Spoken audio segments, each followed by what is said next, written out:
Good morning. Thank you for spending your morning with me.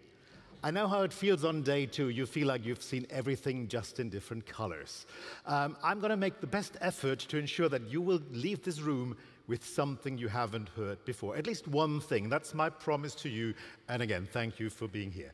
Maybe a few words about myself, Chris Darcy. And before I go into my many titles, let me ask you something personally. In case there's something in here from the insurance industry or banking or selling tickets, you realize my name is lovely. It's Darcy, small d, apostrophe, capital A, but it has a special character inside, SQL injection terrorism. So if one of you would allow me to enter my name once into your systems as it is spelled, I would really appreciate that. That aside, I hold a couple of titles. First and foremost, I'm the Chief Data and AI Officer for E.ON, or as I sometimes refer to it, the Chief Cat Herder. Because as you can imagine, that topic has a lot of enthusiasm and temperament, and everybody wants to be the next hero of cracking the AI code. And I'm trying to bring all that into a certain direction and tame the passion and try to make sure that we're not doing incredibly stupid things. Next to that, I am one of the managing directors of E.ON Digital Technology. What is that? That's the technology headquarter for E.ON.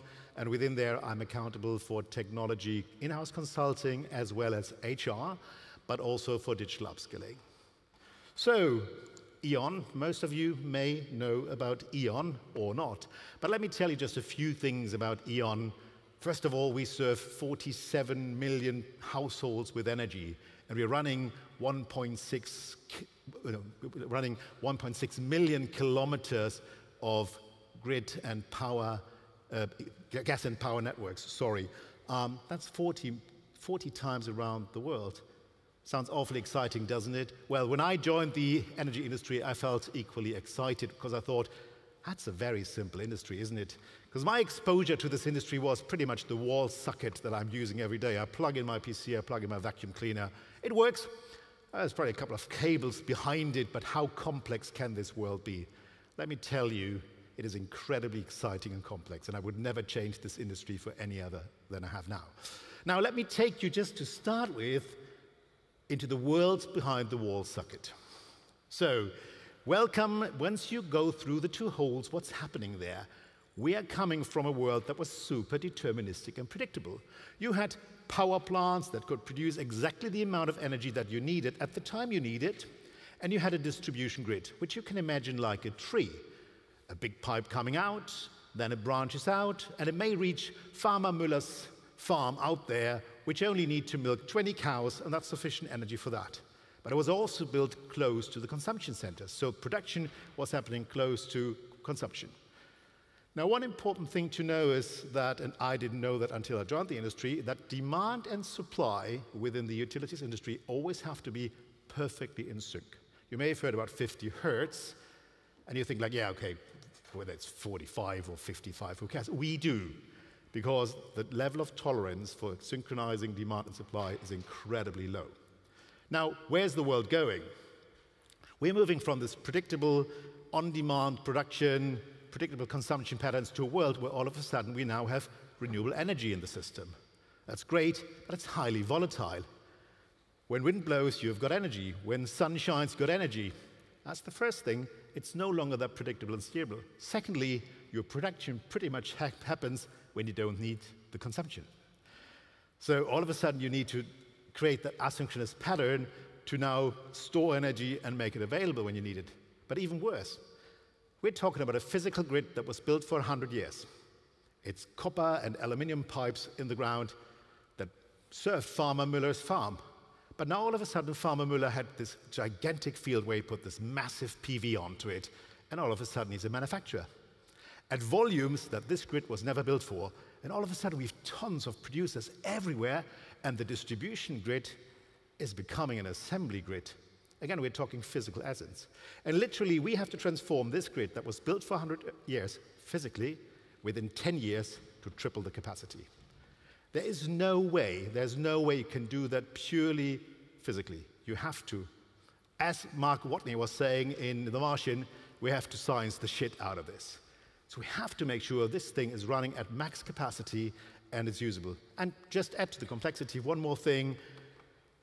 We have a trend towards electrification with heat pumps, with e-vehicles.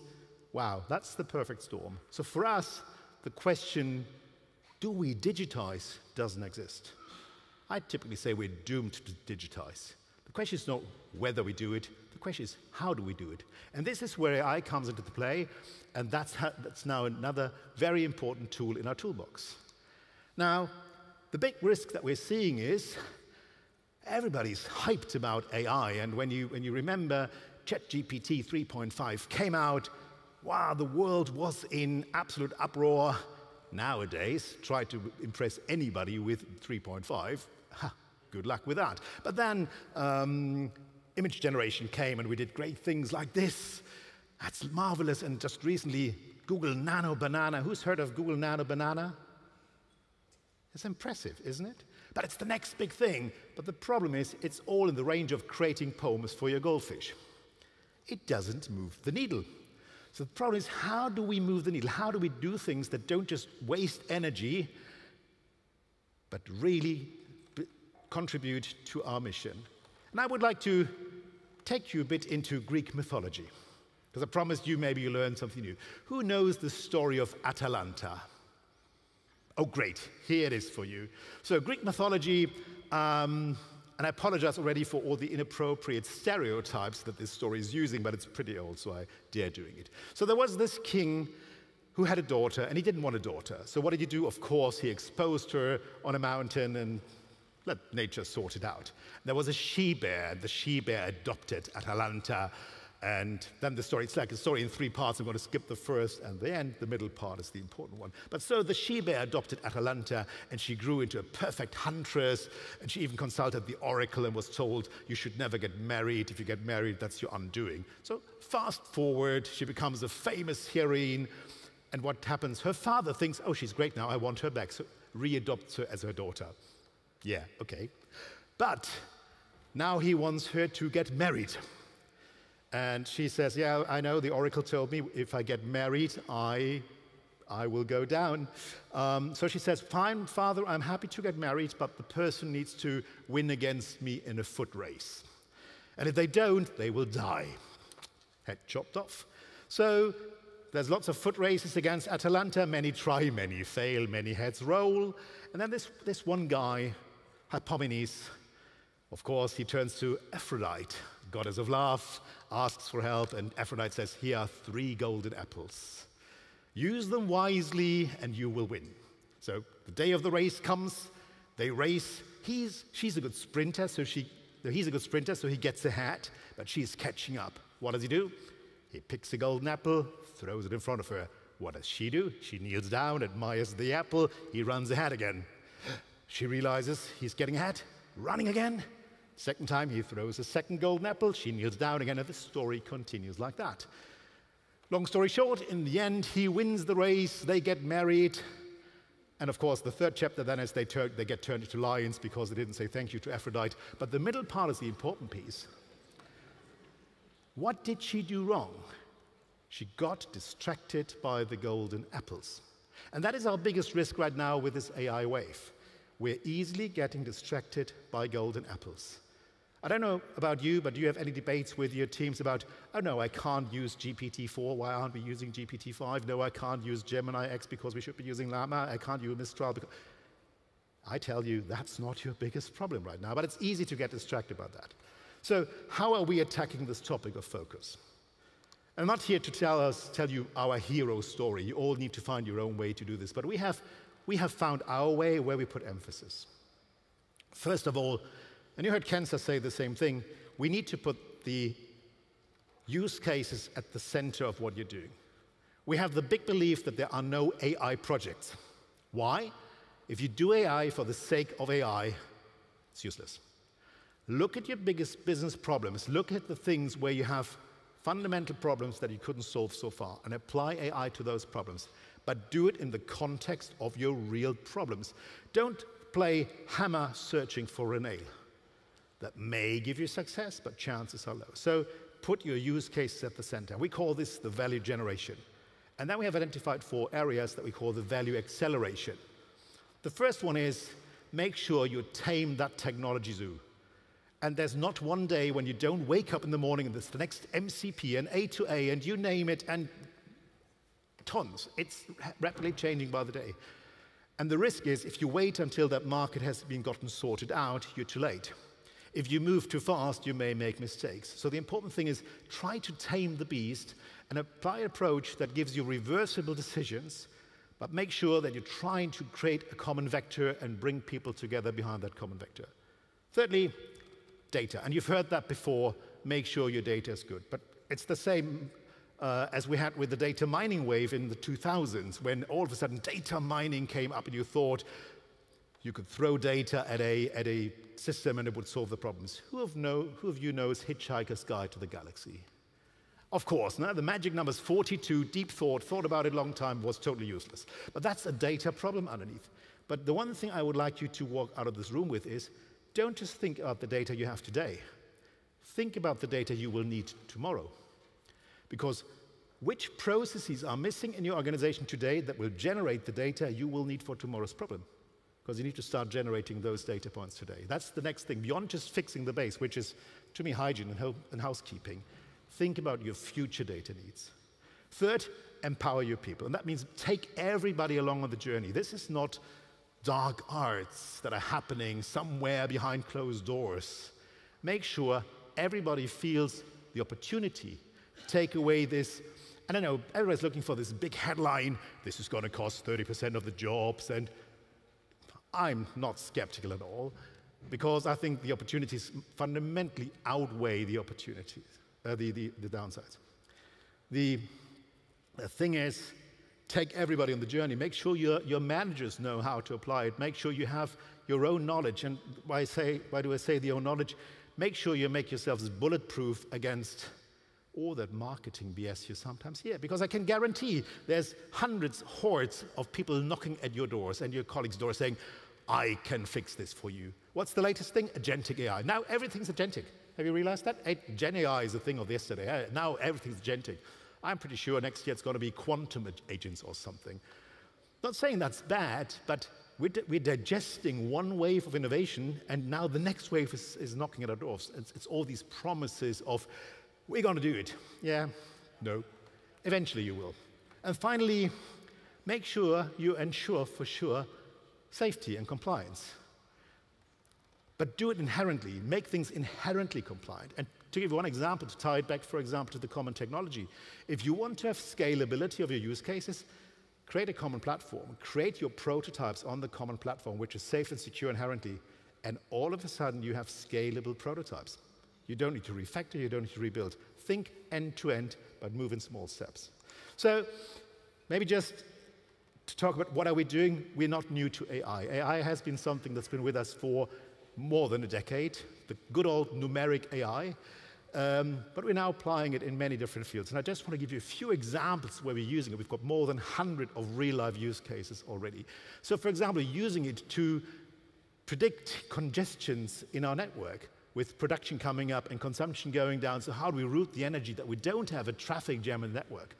We're doing minute-level forecasting of cloud movement to predict how much shadow will be on PVs, to know how much energy output they will have. We're using it to optimize how many people we'll need in call centers for the next day, depending on what's happened the day before. We're using it to optimize customer interfaces. We're using it, for example, to optimize how we load and unload batteries that are attached to our network. We're using it to optimize our health and safety environment, to analyze incidents. We're pulling together data from different sources, asset data together with incident data to find patterns. We're using it to detect visually the content of substations, automatically match that to our asset inventories and correct the inventory based on visual asset data. And I could go on and on and on, but there are tons of things where we're applying it. And again, look for your real-life problems and apply it there. My personal belief is go for a mix of many small successes and some big successes. I'm pretty sure you will be asked by management, what are the 2, 3 big bets? And I think they are important, But in addition, you will have to find tons of small successes moving forward and ensure that you're delivering on the small successes, but always make your business problem the underlying topic to start with. So let me close you by giving you my 6 recommendations to take away and interpret in your own world. Number 1, apply focus. Find a way that you find a universal set of applying focus across your entire corporation universe. It's not going to work if everybody runs with their own priorities. Try to find commonality. And to give you one example from our world, and we're basically divided into 2 major divisions. We got a, if you will, distribution division, and we got a grid division. But they have things in common, and they usually just speak amongst themselves. And we've created a taxonomy which now helps to find common cases, like customer interaction being one pattern that equally applies on both sides of the fence. Secondly, train yourself. Become bulletproof for the hype. You need to know enough to identify when somebody's presenting you the next bluff, just in different colors, or when you're learning something new.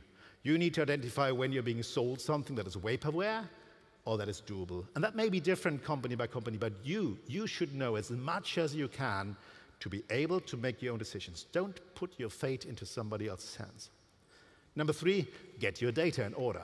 It's the least sexy topic to talk about data governance. And my recommendation would be, don't approach it from a data governance perspective. Approach it again from the use case perspective. What are you trying to solve? Okay, if you want to solve this, what data will you need? Okay, how good is the data? Okay, it's not good, so what do we do to fix it? But offer the perspective of improvement and not the governance perspective. Nobody wants a police. Be a coach, not a cop. Number 4, tame your technology universe. Find a way to at least wrap your arms around what's happening in technology. There's no way you can set standards that will last for years at this point. But my recommendation would be to create reversible decisions.